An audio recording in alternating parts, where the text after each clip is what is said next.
Magandang araw sa inyo mga paps. Nandito tayo ngayon sa Malagasan, sa may Imus, Cavite po. Yan po yung Malagasan flyover mga kababayan.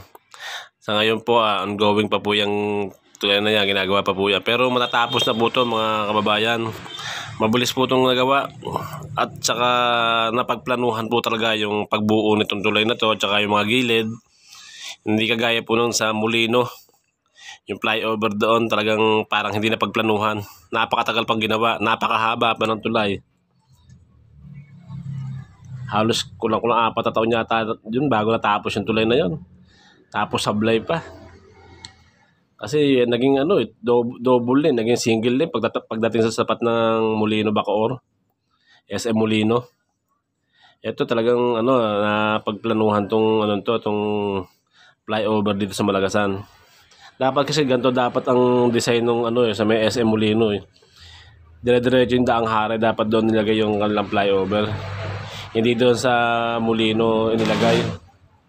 Kaya ang daming establishment doon na nasira eh. Sablay din naman pagkakagawa. Yung kung manggagaling kayo doon sa may sa baba ng Molino. Napaka-traffic doon kasi imbudo. Nahihirapan yung mga pababa doon sa Danghari. Ito po tayo mga kababayan. Pakita ko sa inyo itong yan diretso ho yung Aguinaldo Highway, yung yung mga sasakyan pa nanggagaling na yan. Diretso yan sa Aguinaldo Highway. Ito mga kababayan, yan na po yung paahon kung manggagaling kayo ng Aguinaldo Highway. Yan po may semento na po yan nasementohan na. Hanggang doon sa ibabaw. Konti na lang to konti na lang po matatapos na po ito. Doon sa kabilang side nakita ko kasi sa kabilang side tapos na ho yun. Hanggang sa tuktok ng flyover. Ito na lang hanggang aayusin pa ho. Kasi yung banda doon sa may palabas ng Aguinaldo Highway, yung kanal doon hindi pa na sisementohan. Itong dinadaanan nila to. Kanal to dati. Malaking kanal.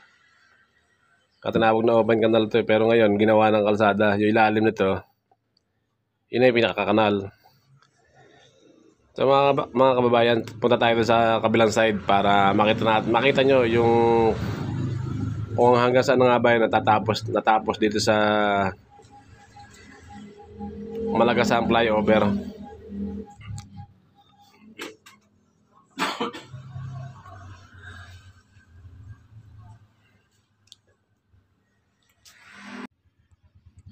So ito mga kababayan, papakita ko sa inyo ito. Pagbaba na ito ito yung pinakailalim ng ng flyover dito sa Malagasan.